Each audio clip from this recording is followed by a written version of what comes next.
영국에서 온 한 가족이 한국에서 눈물을 흘리고 있습니다. 처음 도착한 곳에서는 생각지도 못했던 일들이 계속해서 벌어졌고 기대했던 모습은커녕 모든 게 불편하고 답답하기만 했습니다. 그런데 한국에 도착한 순간 그들은 아무 말도 할 수 없었습니다. 그러다 결국 한국에서 눈물을 흘리고 말았습니다. 대체 무슨 일이 있었던 걸까요? 저는 런던에 사는 평범한 축구팬입니다. 할아버지와 함께 토트넘 경기를 보는 게 주말의 가장 큰 즐거움이었습니다. 특히 손흥민 선수가 뛰는 경기는 절대 놓치지 않았죠. 할아버지는 손흥민의 열렬한 팬이었습니다. 경기가 없는 날에도 손흥민 선수의 인터뷰나 활약상을 찾아보시곤 했습니다. 할아버지는 늘 말씀하셨습니다. 손흥민 같은 선수를 키워낸 한국이란 나라는 어떤 곳일까? 그러다 작년 겨울 할아버지가 갑자기 돌아가셨습니다. 마지막으로 함께 본 경기에서 손흥민이 골을 넣었을 때 할아버지의 환한 미소가 아직도 선명합니다. 저는 할아버지의 빈자리를 메우려 할머니와 더 많은 시간을 보내기 시작했습니다. 놀랍게도 할머니도 어느새 손흥민의 팬이 되어 계셨습니다. 할아버지와 함께 보던 경기를 혼자서도 챙겨보시더군요. 한국 드라마도 즐겨보시고 한국 음식점도 찾아다니셨습니다.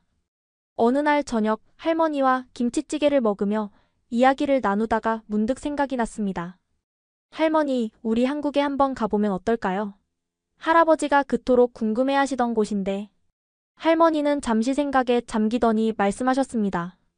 좋은 생각이구나. 하지만 이왕 아시아까지 가는 거 중국의 만리장성도 보고 싶어. 내 버킷리스트였거든. 할머니의 제안은 합리적이었습니다. 한국과 중국을 모두 방문하는 여행을 계획하기로 했죠. 비행기 표를 예약하고 호텔을 알아보는 동안 가슴이 설렜습니다. 할아버지가 그토록 궁금해하던 나라를 직접 가보는 거니까요. 여행사에서 일정을 상담하는 동안 할머니의 눈빛이 반짝였습니다. 한국의 고궁과 현대적인 거리들, 중국의 만리장성과 자금성. 모든 것이 신비롭고 궁금하셨나 봅니다. 저는 특히 한국의 전통시장과 현대적인 거리를 걷는 게 기대됐습니다. 할아버지의 오래된 카메라를 꺼내 먼지를 털었습니다. 이 카메라로 찍은 사진들을 할아버지께 보여드릴 순 없지만 할아버지의 궁금증을 대신 해소해드릴 수 있을 것 같았습니다. 짐을 싸는 동안 할머니가 할아버지의 낡은 여권을 발견했습니다. 한 번도 사용되지 않은 깨끗한 여권이었죠. 할머니와 저는 말없이 서로를 바라보았습니다. 할아버지의 못다 이룬 꿈을 우리가 이루어드리는 것 같아 가슴이 뭉클했습니다. 이제 며칠 후면 출발입니다. 설렘과 두려움이 교차하지만 이 여행이 특별한 추억이 될 거란 확신이 듭니다. 할아버지가 보고 싶어 하신 한국, 과연 어떤 곳일까요? 할머니와 저는 그 답을 찾으러 갑니다. 여행 계획을 세우면서 주변 지인들에게 의견을 구했습니다. 대부분은 중국 여행에 대해서는 호의적이었지만 한국은 달랐습니다. 한국이라고? 거기 뭐가 있다고 그렇게 멀리 가니? 친구 마이클이 고개를 갸웃거렸습니다. K-팝이랑 손흥민 말고 뭐 있어? 그의 말에 다른 친구들도 고개를 끄덕였습니다. 회사 동료 엘리자베스는 더 강하게 말했습니다. 중국은 5,000년 역사의 나라야. 만리장성, 자금성, 병마용 볼 게 너무 많지. 근데 한국은? 그냥 현대적인 도시 아닌가? 퍼브에서 만난 중년의 신사는 자신이 베이징에 살았던 경험을 자랑스럽게 이야기했습니다. 중국은 영국만큼이나 대단한 문명국이야. 그래서 나는 중국을 두 번째 고향이라고 부르지. 하지만 한국은 그는 말끝을 흐렸습니다. 이런 반응들이 쌓일수록 할머니의 표정도 조금씩 변했습니다. 우리 일정을 바꿔볼까? 중국에 좀 더 오래 있다가 한국은 짧게 둘러보는 건 어떨까? 또 할머니가 조심스럽게 제안했습니다. 여행사 직원조차 은근히 중국 여행을 더 추천했습니다. 중국은 숙소도 더 고급스럽고 볼거리도 많아요. 한국은 서울 시내 구경하고 나면 딱히, 그는 전문가처럼 설명했지만 저는 그가 양국 중 어디를 가봤는지 궁금했습니다. 지하철에서 우연히 만난 중국계 영국인은 더 노골적이었습니다. 한국이요? 식민지였다가 전쟁으로 분단된 나라 아닌가요? 중국은 그래도 세계 최대 경제대국이에요. 그의 말투에는 우월감이 가득했습니다. 점점 더 많은 사람들이 한국 여행을 만류했습니다. 심지어 한국 음식점 앞을 지나던 행인도 진짜 한국 음식은 맵기만 하대라며 쓴소리를 했습니다. 마치 모두가 한국을 폄하하기로 약속이라도 한 것 같았습니다. 가끔은 제 판단이 맞는지 의심이 들기도 했습니다. 하지만 그럴 때마다 할아버지가 손흥민 경기를 보며 보이셨던 환한 미소가 떠올랐습니다. 한 사람의 선수를 보고도 그 나라의 가치를 알아보셨던 할아버지. 그분의 직관은 틀리지 않았을 거라는 확신이 들었습니다. 결국 원래 계획대로 중국과 한국을 모두 방문하기로 했습니다. 하지만 솔직히 말하면 걱정이 되는 건 사실입니다. 주변의 만류가 모두 틀렸기를, 제 고집이 실수가 아니기를 바랄 뿐입니다. 특히 할머니가 실망하지 않았으면 좋겠습니다. 할아버지의 카메라를 다시 한번 매만졌습니다. 이제 곧 그 카메라에 담길 풍경들이 과연 어떨지 궁금증과 불안감이 교차합니다. 베이징 공항에 도착한 순간부터 불안감이 현실이 되기 시작했습니다. 할머니를 위해 미리 신청했던 휠체어는 보이지 않았습니다. 안내 데스크에서 영어로 문의를 했지만 직원은 중국어로만 대답할 뿐이었습니다. 휴대폰의 번역기로 대화를 시도했지만 이마저도 통하지 않았습니다. 번역된 중국어를 보여주면 직원들은 고개를 갸웃거리기만 했죠. 기다리세요. 그 말만 반복하는 직원 앞에서 할머니는 지팡이에 의지한 채 서 계셔야 했습니다. 주변을 둘러보니 다른 승객들도 비슷한 상황에 처해 있었습니다. 1시간을 기다린 끝에 겨우 휠체어를 받았습니다. 하지만 직원들은 무뚝뚝했고 할머니를 힘겹게 다루었습니다. 저는 그들의 표정에서 귀찮음을 읽을 수 있었습니다. 할머니는 불편한 기색을 감추려 애쓰셨지만 손끝이 떨리는 게 보였습니다. 호텔에 도착했을 때는 이미 저녁이었습니다. 체크인 과정에서도 의사소통은 여전히 힘들었습니다. 프론트 직원은 여권을 확인하면서 할머니의 나이를 보고는 한숨을 쉬었습니다. 마치 귀찮은 손님이 왔다는 듯한 표정이었죠. 다음 날 드디어 만리장성으로 향했습니다. 할머니는 설레는 마음을 감추지 못하셨습니다. 드디어 내 버킷리스트를 이루는구나. 하지만 현실은 달랐습니다. 수많은 관광객들 사이에서 할머니는 금세 지치셨고 가파른 계단은 생각보다 훨씬 힘들었습니다. 잠깐 쉬었다 가면 어떨까요? 벤치를 찾아 두리번거렸지만 쉴 만한 곳은 보이지 않았습니다. 주변 관광객들은 서로 밀치며 사진을 찍기에 바빴고 할머니는 그저 벽에 기대어 서 계실 수밖에 없었습니다. 식당에서의 경험은 더 실망스러웠습니다. 메뉴판은 중국어로만 되어 있었고 사진을 가리키며 주문하려 했지만 직원은 짜증 섞인 표정을 지었습니다. 번역기로 설명하려 했지만 엉뚱한 음식이 나왔고 결국 나온 음식은 할머니가 드시기에는 너무 기름졌습니다. 그날 밤 할머니가 할아버지의 반지를 잃어버렸다는 사실을 알았습니다. 호텔 직원에게 도움을 요청했지만 돌아온 건 차가운 대답뿐이었습니다. 우리는 책임 없습니다. 고객 물건은 고객이 알아서 해야 합니다. 할머니는 눈물을 참으며 말씀하셨습니다. 저 반지는 결혼 50주년 때 받은 거였는데 저는 할머니를 달래드리면서도 속으로는 분노가 치밀었습니다. 이런 태도가 과연 관광대국의 모습일까요? 베이징의 거리를 걸으면서도 불편함은 계속됐습니다. 오토바이들이 인도 위를 아무렇지 않게 달렸고 사람들은 피하기 바빴습니다. 횡단보도에서는 차들이 보행자를 위협하듯 달렸고 어디를 가든 시끄럽고 혼잡했습니다. 할머니는 점점 지쳐가셨고 저는 이 선택이 실수였나 고민이 깊어졌습니다. 마지막 날 자금성을 방문했을 때입니다. 할머니가 화장실을 찾으셨지만 안내판은 모두 중국어였고 물어볼 사람도 없었습니다. 번역기를 보여줘도 사람들은 고개를 저었습니다. 겨우 찾아간 화장실은 불결했고 할머니는 그날 이후 장염으로 고생하셨습니다. 이제 한국으로 떠나기 전날입니다. 할머니는 한숨만 쉬시고 저는 다가올 한국 여행이 걱정됩니다. 혹시 한국도 이럴까요? 주변 사람들의 만류가 맞았던 걸까요? 할아버지의 반지를 잃어버린 것처럼 우리의 기대도 이렇게 사라지고 마는 걸까요? 인천공항에 도착했을 때는 이미 저녁이었습니다. 중국에서의 경험 때문에 걱정이 앞섰지만 그런 걱정은 순식간에 사라졌습니다. 입국장으로 들어서자마자 제복을 입은 직원이 다가왔습니다. 어르신 힘드시진 않으신가요? 휠체어 준비해드리겠습니다. 유창한 영어로 말을 건네는 직원의 미소가 따뜻했습니다. 할머니를 휠체어에 모시기 전 먼저 앉아보시라며 의자를 가져다주는 세심함까지 보여줬죠. 입국 심사대에서도 친절함은 계속됐습니다. 휠체어를 탄 저희를 본 심사관은 따뜻한 미소와 함께 또박또박한 영어로 필요한 내용들을 설명해 주었습니다. 할머니의 여권을 공손히 받아들고 입국 신고서를 확인하면서도 불편한 점은 없으신지 세심하게 살폈습니다. 짐을 찾는 동안에도 공항 직원들의 배려는 이어졌습니다.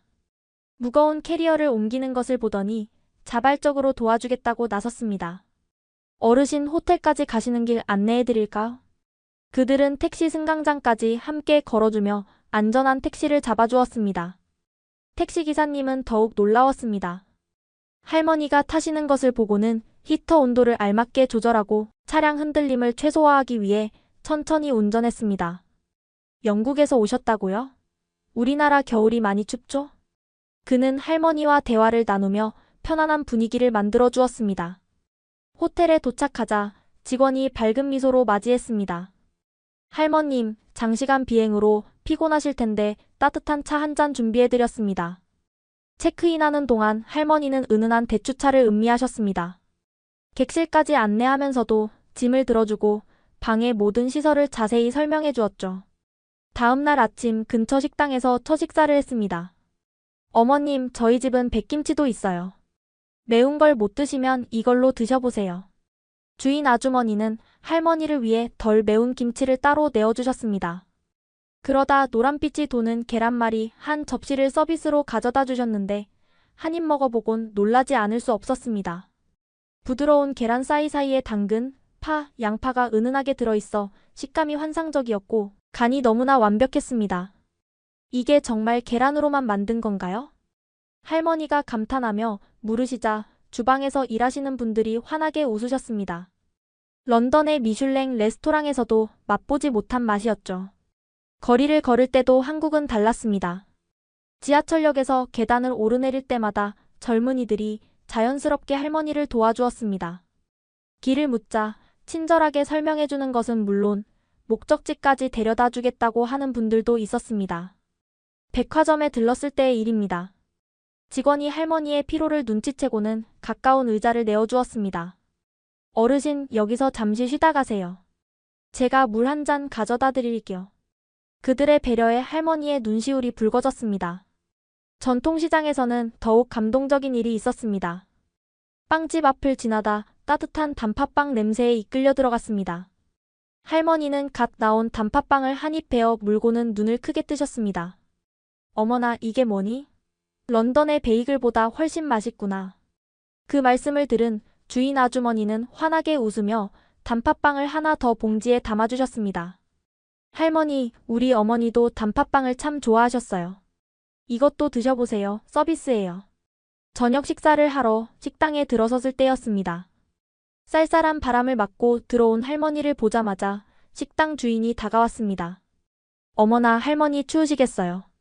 주인은 따뜻하게 데운 무릎 담요를 살며시 할머니 무릎에 덮어주었습니다. 그 따뜻한 마음씨에 할머니와 저는 말을 잇지 못했습니다. 호텔로 돌아오는 길에 할머니가 말씀하셨습니다. 여기 사람들은 우리를 손님이 아닌 가족처럼 대해주는구나. 저는 할머니의 눈가에 맺힌 눈물을 보았습니다. 그건 분명 감동의 눈물이었습니다. 카페에서 나와 한참을 걸었을 때였습니다. 할머니께서 갑자기 발걸음을 멈추셨습니다. 시계가 없어. 떨리는 목소리로 말씀하시는 할머니의 손이 부들부들 떨렸습니다. 그건 할아버지의 마지막 유품이었습니다. 결혼 50주년 기념으로 할머니께서 선물하신 시계였죠. 할아버지는 그 시계를 무척 아끼셨고 돌아가시기 전날까지도 차고 계셨습니다. 카페에 두고 오신 것 같아요. 어서 돌아가 봐요. 저는 할머니의 손을 잡고 급히 카페로 발걸음을 옮겼습니다. 하지만 우리가 앉았던 테이블에는 시계가 보이지 않았습니다. 주변 테이블도 찾아보았지만 없었습니다. 가슴이 덜컥 내려앉았습니다. 중국에서 반지를 잃어버렸을 때의 절망감이 다시 밀려왔습니다. 역시 또 잃어버렸구나. 할머니의 목소리가 떨렸습니다. 괜찮아, 이제 그만두자. 할머니의 말씀에는 체념이 묻어 있었습니다. 그때였습니다. 손님, 혹시 뭐 잃어버리신 거 있으세요? 이 카운터에서 한 직원이 다가왔습니다. 우리가 앉았던 자리를 청소하시던 분이었습니다. 네, 시계를 잃어버렸어요. 남편의 마지막 유품인데 할머니의 목소리가 흔들렸습니다. 직원의 얼굴에 밝은 미소가 번졌습니다. 혹시 이 시계 아니신가요? 그녀는 카운터로 가서 조심스럽게 포장된 것을 가져왔습니다. 아까 다른 손님께서 가져다 주셨어요. 누군가 소중히 여기는 물건일 거라고 하시면서요. 할머니의 손이 떨렸습니다. 시계를 받아들고는 가슴에 꼭 안으셨습니다. 정말 고맙습니다. 할머니의 눈가에 맺힌 눈물이 볼을 타고 흘러내렸습니다. 직원은 미소를 지으며 말했습니다. 다행이에요.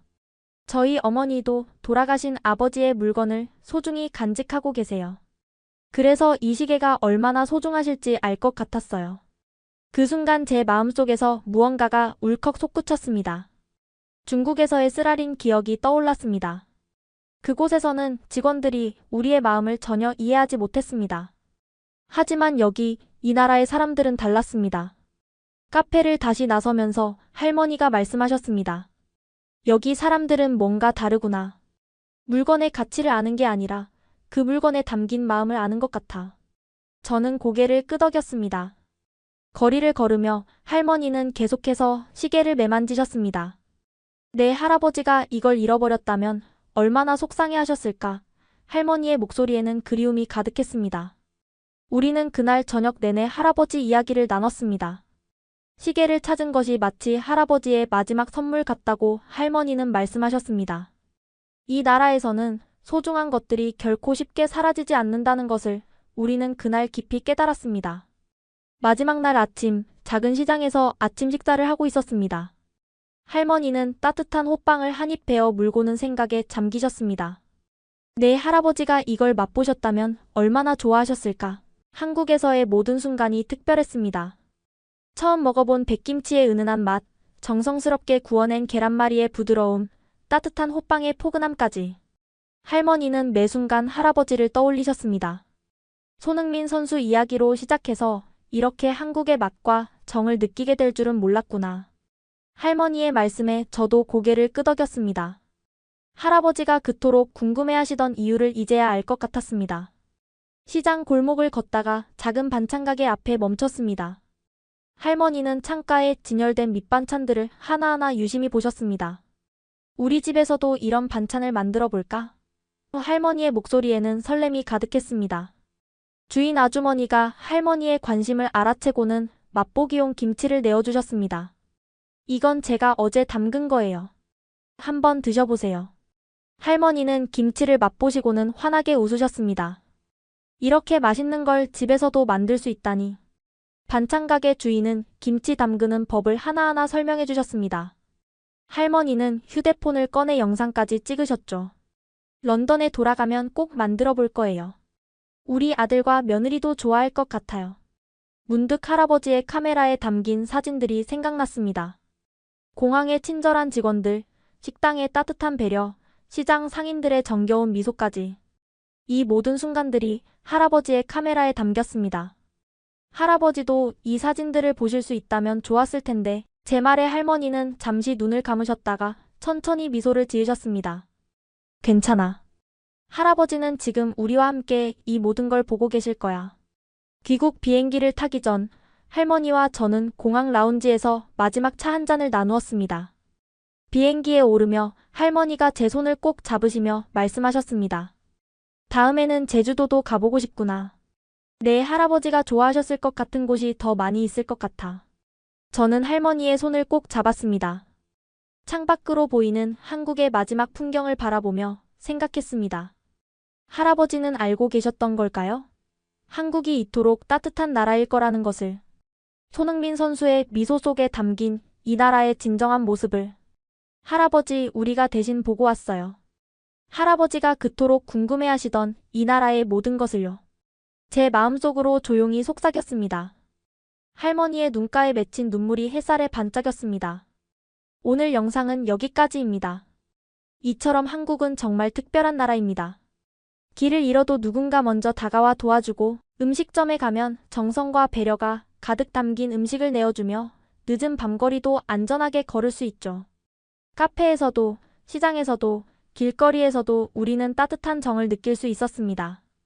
그저 관광객이 아닌 가족처럼 대해주는 이 마음, 이것이 바로 한국의 진정한 매력이 아닐까요? 최첨단 기술과 전통이 공존하고 매일 발전하는 도시 속에서도 사람을 먼저 생각하는 마음을 잃지 않는 나라. 한국의 진정한 힘은 바로 이런 따뜻한 마음에 있는 것 같습니다. 앞으로도 감동적인 이야기들을 여러분과 함께 나누고 싶습니다. 오늘 영상이 재미있으셨다면 구독과 좋아요 부탁드립니다. 다음 영상에서 더 좋은 이야기로 찾아뵙겠습니다. 감사합니다.